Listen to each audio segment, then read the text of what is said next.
성경을 읽는 것이요, 내가 하는 것이 아니라 누군가가 함께 하는 경우가 많습니다. 사랑하는 자에게 잠을 주신다. 좋은 소리 아닙니다. 그러나 불면증 환자들에게는요, 말씀이 있는 중에 또 잠자리에 들 수 있다고 하면 그것도 은혜일 겁니다. 성경을 읽는 중에요, 마음에 와닿는 그런 성경 장도 구절도 많습니다. 우리가 구약 성경, 어떻게 보면 신구약 중간을 딱 폐기되면 나오는 성경이 시편이 될 겁니다. 보통 시편 1편, 23편을 많이 읽어가시죠. 은혜가 있기 때문에 그렇습니다. 시편 1편은요, 복 있는 사람 누구인가 알려줍니다. 그런데 인간관계를 통하여서요, 악인이 누구냐, 죄인이 누구냐, 오만한 사람들이 누구냐, 그거를 알아가면서 구별되어지는 자리에 복 있는 사람이 있습니다. 오직 하나님 말씀을 듣습니다. 그 말씀을 묵상합니다. 그렇되 그때 나타나는 결과의 내용이 형통입니다. 그래서 사람들 기도할 때 만사 형통을 기도하게 되죠. 복 있는 사람, 시냇가에 심은 나무라. 하나님이 심겨놓은 사람이라 이야기합니다. 아무 고대나 아무렇게나 던져진 나무 아닙니다. 하나님이 뜻이 있어서 곱게 심겨져 나가는 사람을 이야기하죠. 그러다 보니까 주렁주렁 맺어지는 그 결과물들을 통하여 비옥함을 이야기합니다. 풍부함을 이야기합니다. 충만을 이야기합니다. 그 모든 것이 하나님이 허락하시는 평화요 안식이 되어집니다. 오늘 읽은 시편 2편은요, 하나님께 피하는 자는 복이 있도다라고 말씀을 끝맺습니다. 시편 1편, 시편 2편 두 개의 시편이라기보다는요, 말씀을 읽다 보면은요, 맞춰주는 한 편으로 보는 것이 옳을 겁니다. 시편 1편 1절은 어떻게 시작합니까? 복 있는 사람은. 2편의 12절 끝절은요, 여호와께 피하는 모든 사람은 다 복이 있도다. 1편과 2편을 한마디로 이야기하면은요, 복 있는 사람은 하나님 곁에 심겨지고 하나님께 피하는 사람, 이런 뜻이 될 겁니다. 그렇습니다. 복 있는 사람은 하나님의 집, 그리고 그 말씀에 뿌리 내리고 말씀을 자양분으로 먹고 사는 사람이 됩니다. 시편 1편에서 복 있는 사람은 하나님의 말씀이 너무 좋아 밤낮으로요 말씀을 붙들고 삽니다. 그런데 시편 2편에요 3절에 악한 자는 율법을 맨 것 결박이라고 말합니다. 그 말씀 끊어버리고요, 벗어서요, 던져버리자라고 말합니다. 여러분에게 한번 묻습니다. 코로나로 인해 우리가 걷고 있는 삶의 여정이요, 지뢰밭입니다. 하나님과 함께 걷는 믿음의 길도 지금 지뢰밭이 되어 있습니다. 생사대적으로요, 불쑥 나타난 코로나. 벌써 1년이 뭡니까? 2년째. 우리의 발걸음을요, 가로막습니다. 그러나 말씀을 붙잡고 걷는 믿음의 길에 우리의 발걸음은 달리 보입니까? 지금 하나님의 말씀이 달고 좋습니까? 아니면 우리를 구속하고 결박하는 또 다른 짐으로 열게집니까? 주일마다 교회를 찾아오는 발걸음, 예배가 즐겁습니까?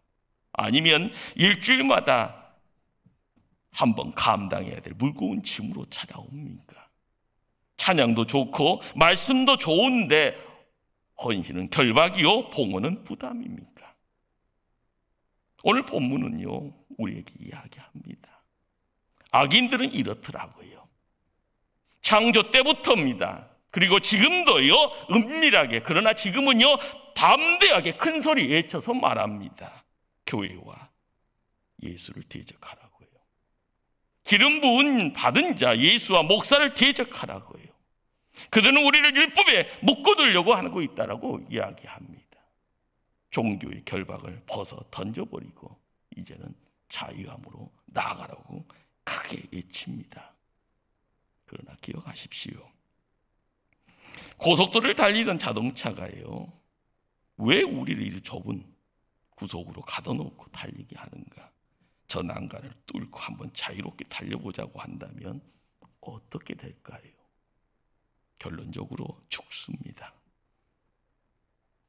물고기는 물속에서 늘 놀 때 자유롭고요, 새는 창공을요 날개 칠할 때 행복하고요, 하나님의 사람은요 말씀 안에 살 때 복이 됩니다. 성경은 말합니다.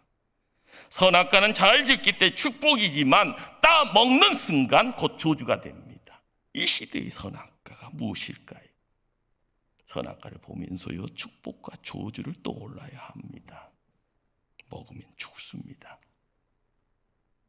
주일 예배의 시간 딴 걸로 따먹고 있고요, 하나님께 드려야 될 11조 따먹고요, 하나님 말씀 읽어야 하는데 바쁘다는 핑계로요 다른 짓 하면서 따먹고요, 기도 시간 세상살이 바쁘다고요 따먹고요.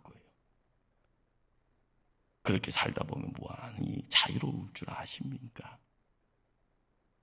그렇게 살다 보면 세상 사람들이 이야기하는 부자가 될 줄 아십니까? 그건 혼자만의 착각입니다. 결국 망합니다. 기름 부음 받은 자와 말씀을 대적하는 자, 그들의 삶의 결론이 무엇입니까? 하나님의 말씀을 벗어 던지고 살면 배부르게 잘 먹고 잘 산다고 큰 소리 치는 자들을 우리 하나님 뭐라고 말씀합니까? 4절입니다.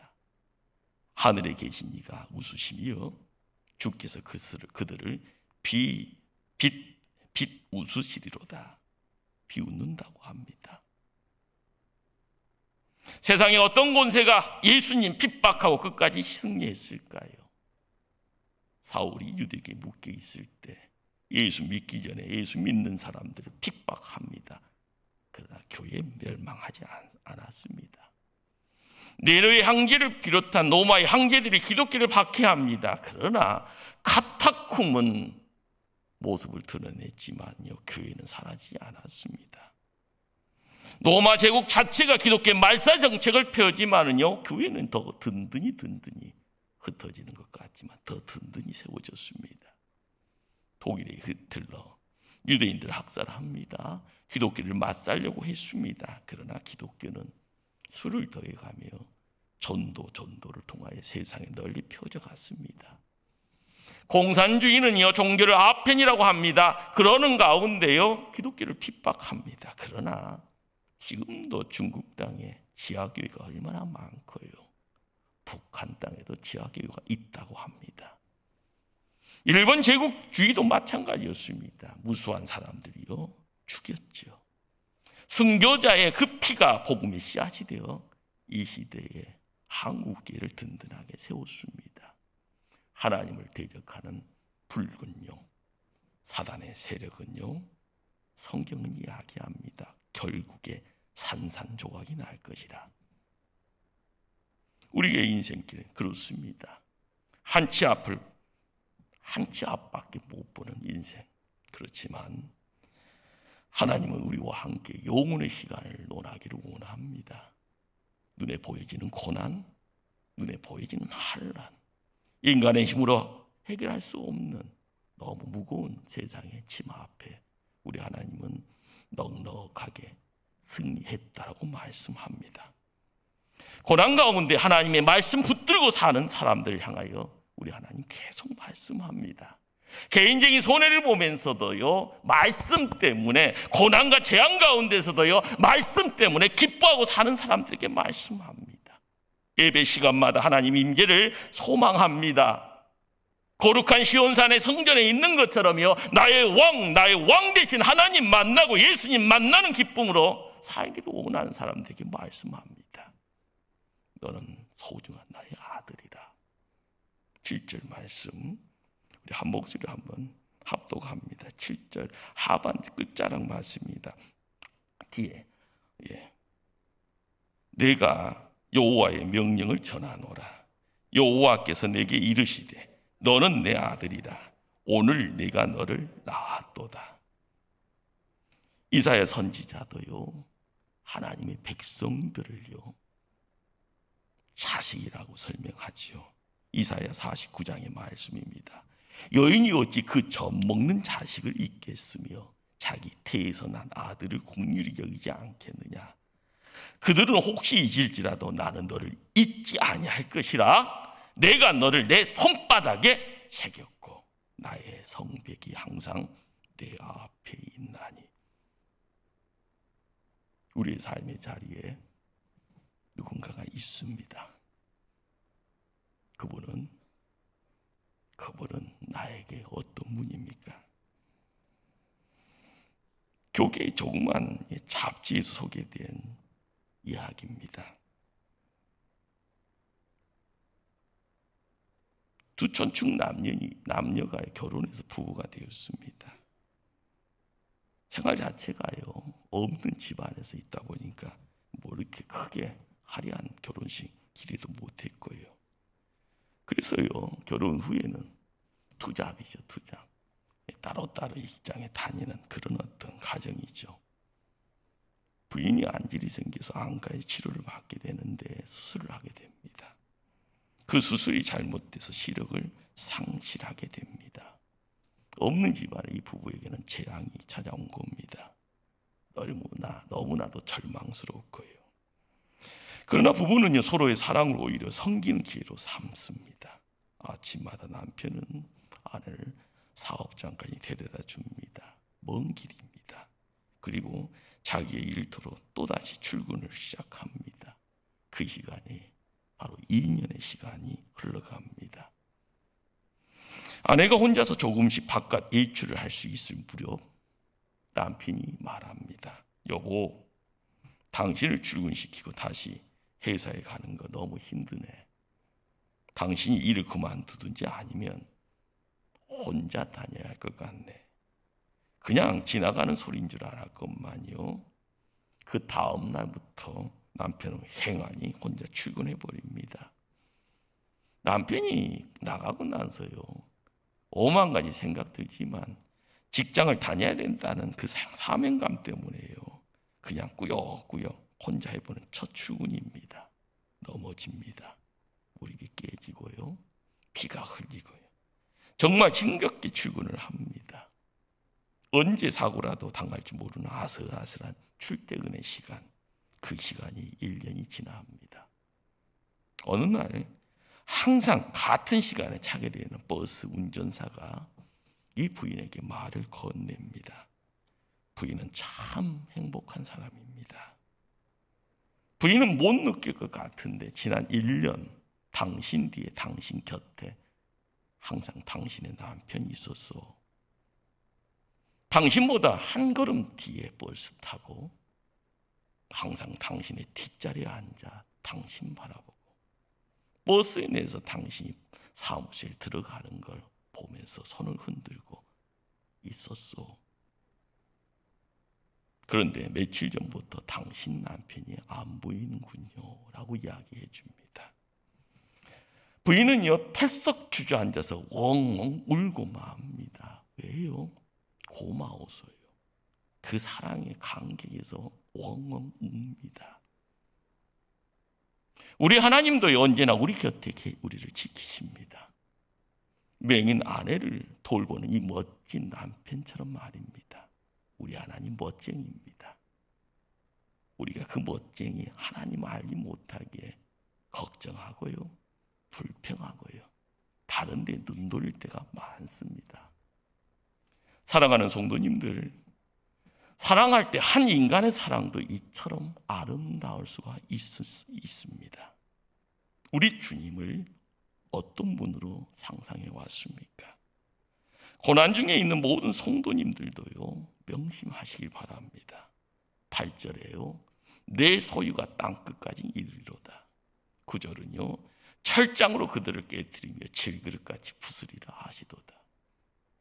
아무리 없어도요 우리 하나님은 우리의 소유를요 넘치도록 멀게 땅끝까지 이르게 해주시다 약속합니다. 우리의 삶의 자리에 대적자가 해방꾼이 나올지언정 우리 하나님 철장으로 깨부수리라 질그릇까지 파스러 버리라고 우리의 대적자에게 그렇게 경고하십니다. 우리 삶에 이 멋진 하나님이 나의 하나님인 것을 아셔야 됩니다. 이 예배 자리에 그 하나님이여 영광 가운데 임하셔서 우리를 회복시킵니다. 우리의 눈을 밝히 보이시고요, 우리의 가야 될 길의 목적지가 멀지언정 소망 중에 나아갈 수 있도록 능력으로 함께 하십니다. 웃자고 하는 소리입니다. 1부 때는 뻥 터졌는데 2부 때는 어떨까 걱정되기도 합니다. 한 환자가요, 수술대에 눕게 됩니다. 수술실 들어가신 분들은 아시겠죠. 간호사들 들어와서요, 준비 막 하잖아요. 의사가 전신 마취를 하기 전에요, 이 환자가 의사에게 너무 긴장돼서 의사에게 말을 합니다. 의사 선생님, 제가 처음 수술을 하는데요, 너무너무 긴장돼서 죽겠어요. 그랬더니요, 의사가 환자의 어깨를 뚝뚝뚝 두드리면서요, 위로의 말을 전합니다. 괜찮아요. 저도 처음이에요. 1부 때보다 조금 강도가 약하네요. 그렇습니다. 우리 하나님은요, 처음 수술 때에서요, 칼 듣는 애송이 의사가 아닙니다. 하나님께로 돌아오면은요, 모든 거 해결됩니다. 걱정도요, 의심도요, 두려움도요. 인생길이요, 고행길이라고 이야기하고 가시밭길이라고 망망대해라고 이야기하는데, 하나님과 함께 하면은요, 모든 거 해결됩니다. 코로나를 통하여서요, 문제가 있다 생각하니 뿔뿔이 흩어졌지만 이제는요, 돌아와야 됩니다. 우리의 주변에요, 벌벌 떨고 있는 누군가가 힘들어하면은요, 그 손 붙잡고 다시 돌아올 수 있도록요, 인도하셔야 됩니다. 우리의 마음속에 이전에 충성이 사라져 있고요, 상실되어 있다면은 그걸 다시 회복하기를 다짐하며 하나님 앞에 나오시면서 입술로 고백해야죠. 주변에요, 충성보다는 이제는요, 지긋지긋하다고 세상 바라보면서요, 교회는요, 손가락질의 대상이라고요 이야기하더라도요, 아니다라고 이야기하셔야 됩니다. 살 길은 하나님만을 경배할 때, 그리고 하나님 앞에 내 사랑 고백할 때, 하나님은 드리는 하나를 통해서 여리하에 백을 만을 이루시는 분이십니다. 이런 결단을 두고 오늘 본문 마지막 12절 끝자락은 말합니다.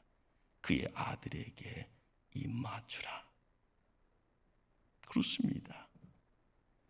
구약 성경에서 아버지와 가족을 배신하고 떠났던 한 인물 야곱이 있습니다.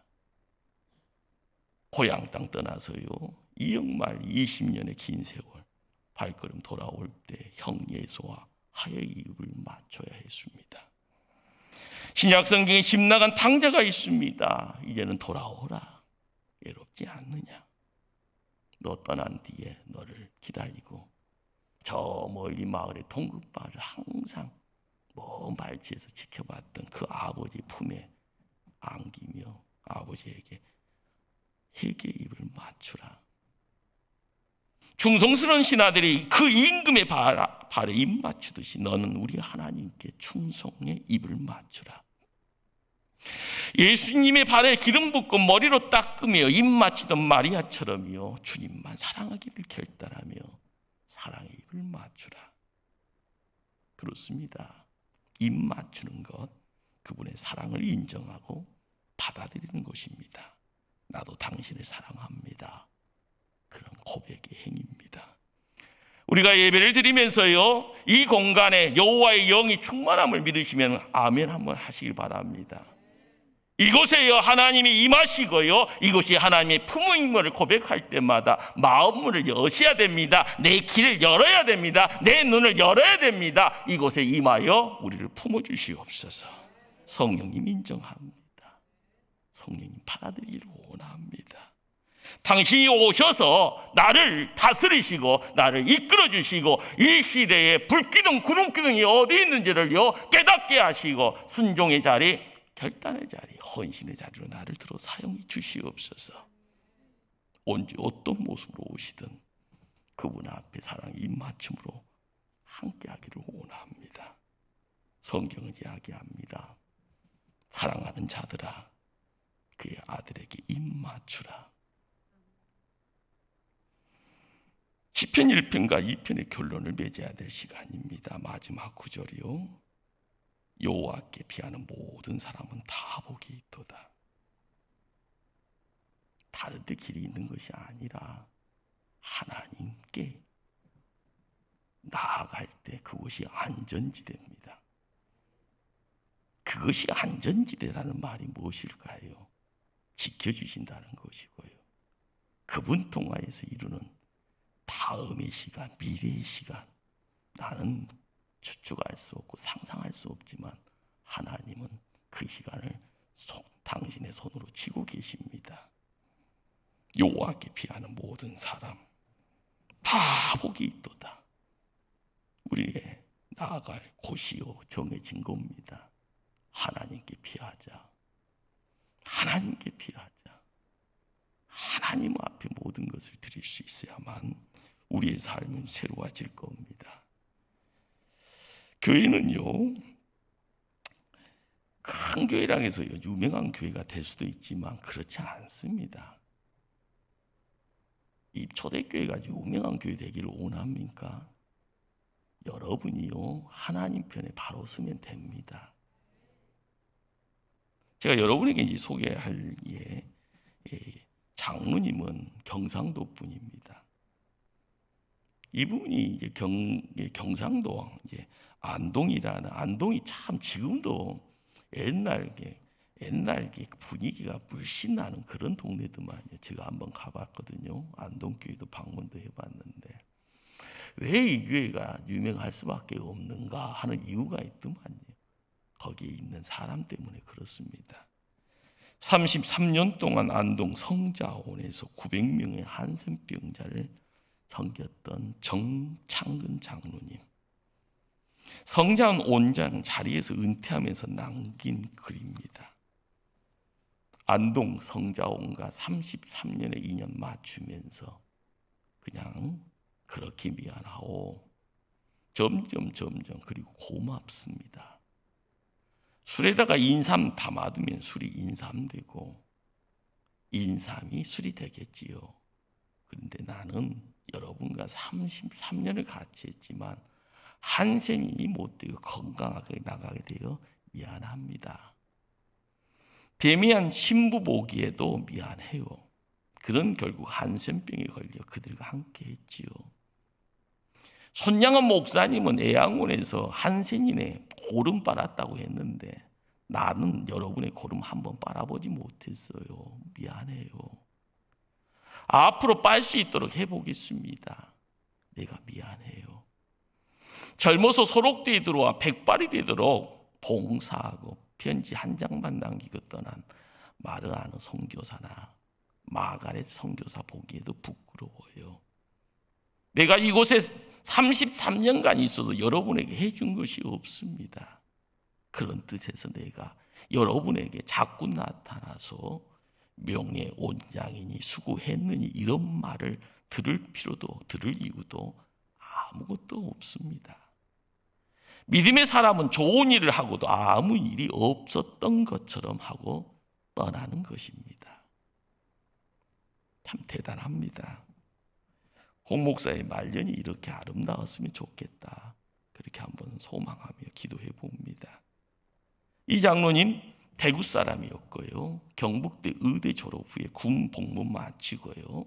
좋은 곳에서 스카우트 제의가 들어왔는데 그 당시 작은 시골에 불과했던 안동에 개업을 하게 됩니다. 사람들이 깜짝 놀랐다고 합니다. 그러뇨 어디서 사느냐보다는 어떻게 사느냐가 더 중요했다고 생각했기에 작은 도시에 할 일 더 많겠거니 하고 결정했다고 합니다. 대단합니다. 안동교회 장로로서요, 이분이니까 원장으로서요, 그는요 한센병자들과 33년을 매일 새벽 기도를 드렸다고 합니다. 그들을 위해서 무료 치료를 해왔고요. 은퇴 준비하면서요 장애인 재활 시설을 만들기 위해서요 돈을 모았고 자기 걸 다 드리려고 하는데도요 10억의 돈이 부족한 것을 알게 됩니다. 그런데 그 소식 듣고 한센병자들이 몇 사람이 찾아와서 그 부족분의 돈 10억을 장로님에게 기부하고 돌아갔다고 합니다.